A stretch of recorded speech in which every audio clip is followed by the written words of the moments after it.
Hello everyone, welcome to my channel. In the restless heart of Port Charles, love had never come easy, especially not for a man like Jason Morgan and a woman like Britt Westbourne. Their connection had always felt unexpected, almost defiant, born not of fairy tale sweetness, but of shared damage, silent understanding, and the strange comfort of knowing someone else carried scars just as deep. But now the question hovered over the city like an approaching storm: was this the end? For weeks, whispers had circled through the corridors of General Hospital and the shadowed corners of the waterfront. Jason Morgan's life had never been safe, never predictable, but this time the danger felt different, final, inevitable. Britt had sensed it too. It had started with a conversation she hadn't expected to matter so much.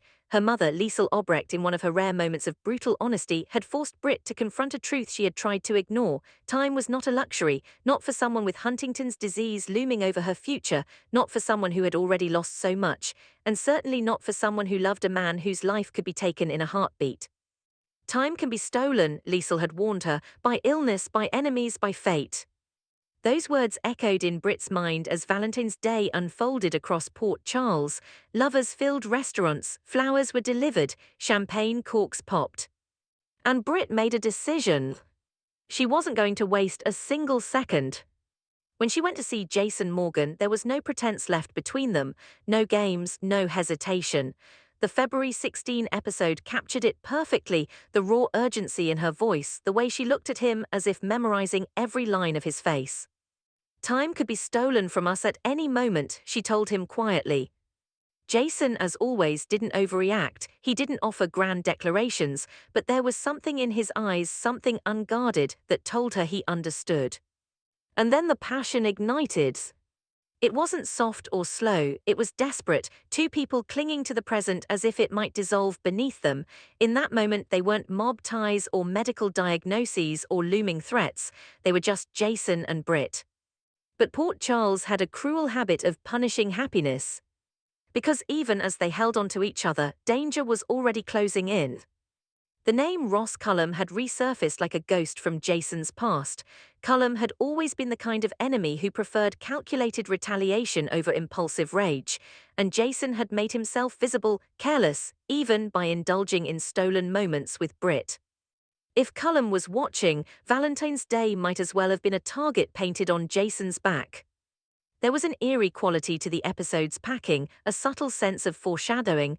Britt's words about time being stolen didn't just feel romantic, they felt prophetic, as if the show itself was whispering a warning. Jason was heading toward the exit door. Whether it would be a kidnapping, a presumed death, or something even darker remained unclear, but the trajectory was unmistakable. Steve Burton's hiatus meant Jason's presence in Port Charles would be abruptly interrupted. And that left Britt in a terrifying position. Because if Jason disappeared, if he was taken, hurt, or presumed dead, how would she survive that loss? Worse yet, would she blame herself? Britt knew the risks of loving Jason, she had accepted them, but knowing the danger intellectually was not the same as feeling the guilt when something went wrong. If Ross Cullum retaliated, if Jason paid the price for sneaking in moments of happiness, Britt might convince herself she had accelerated the tragedy. She had asked for more time. What if that request cost him everything? Meanwhile, the larger question loomed beyond the characters and into the writer's room. Was this forced separation temporary, or was it the beginning of the end? Even if Jason returned in the summer as promised, momentum would be lost. Romance, especially one as fragile and newly rekindled as Jason and Britt's, required continuity, shared glances, shared battles, shared growth. Months apart could fracture all of that. Port Charles had a long history of couples drifting apart during extended absences. Feelings faded, new temptations emerged, circumstances changed. Could Britt and Jason survive that kind of disruption? Or would the hiatus become the perfect narrative excuse for a romantic reset? Some fans had embraced their chemistry wholeheartedly, others remained divided, unsure whether this pairing truly fit Jason's long-term arc. The writers were no doubt watching the response closely. If fan support didn't surge, they might choose separate paths. Jason could return to find Britt emotionally distant or already entangled with someone new. Britt, facing her own ticking clock, might decide she couldn't afford to wait for a man whose life existed perpetually on the brink of disaster. A reset. It was a word that both intrigued and terrified viewers. Jason Morgan had always been defined by loyalty and stoicism, but even he couldn't outrun prolonged absence.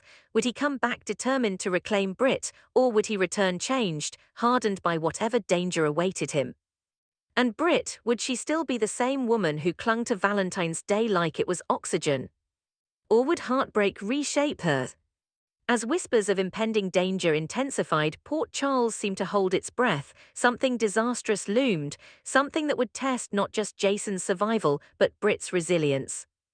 Because one thing was certain: heartache was coming. The night everything shifted began quietly. Jason left with the calm efficiency that had defined him for years. No dramatic goodbye, no tearful promises, just a sense of unfinished business hanging in the air. Britt felt it the moment he walked away. She tried to convince herself she was being paranoid. Jason had survived countless threats. He was resourceful, careful, nearly untouchable. But the words she had spoken, time could be stolen, refused to stop echoing. When news broke that Jason had vanished, the shock rippled through Port Charles like an earthquake. At first, details were scarce: a car found abandoned, signs of struggle, no body. And in this town, no body meant two possibilities: captivity or a presumed death designed to buy time. Britt's world tilted. Her mother tried to steady her, but even Liesl Obrecht couldn't shield her from this pain. Britt cycled through emotions with brutal speed: denial, rage, bargaining, devastation. Had Ross Cullum orchestrated this? Had Jason been taken because he dared to carve out a moment of happiness? The guilt settled in like a heavy fog. Britt replayed Valentine's Day in her mind, searching for warning signs. Had they been watched, followed? Was loving Jason the final mistake?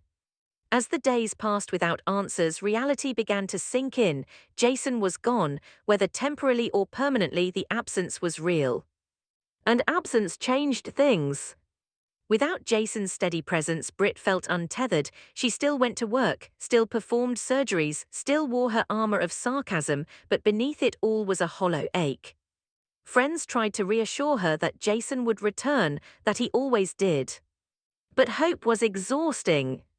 At the same time, the writers of Port Charles, those unseen architects of fate, faced their own decision. If Jason's hiatus stretched long enough, Britt's story couldn't remain frozen in grief forever. A romantic reset loomed as a possibility. Should Jason return to a clean slate, a new love interest waiting in the wings? Should Britt open her heart to someone safer, someone whose life didn't revolve around gunfire and vendettas? The debate was inevitable. Jason had once been defined by epic romances, by intense connections that burned through obstacles, but those stories thrived on presence, on daily interactions, on building momentum. Months apart could erode that foundation. And Britt's journey was uniquely urgent. With her diagnosis hanging over her future, wasting time waiting for someone who might not come back felt almost cruel. Some believed Jason deserved a different partner, someone whose life aligned more naturally with his dangerous world. Others argued that Britt's sharp wit and hidden vulnerability balanced him in a way few others had. But one truth remained undeniable: this hiatus would cost them something. If Jason returned in the summer, he might expect to pick up where they left off, but Britt might not be standing in the same emotional place. Grief reshaped people, waiting reshaped people. And if he didn't return quickly enough, Port Charles had a way of moving on. As weeks turned into months, Britt would be forced to confront what loving Jason truly meant. Was it passion in stolen moments, or was it building something sustainable? The cruel irony was that their Valentine's Day reunion had been their most honest conversation yet. No games, no walls. And perhaps that was why it hurt so deeply.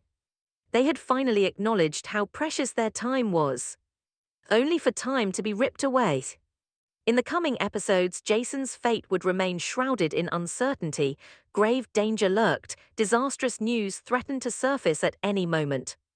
Whether this was a temporary storm or the end of their story remained unclear. But one thing was certain: Britt Westbourne would not emerge unscathed. And when Jason Morgan eventually stepped back into Port Charles, if he did, he might find that the woman he left behind had been transformed by heartbreak. Because love in this town was never simple. And sometimes, even the strongest connections crashed and burned under the weight of fate. Only time would decide whether Jason and Britt were destined for reunion or remembered as a romance that almost was.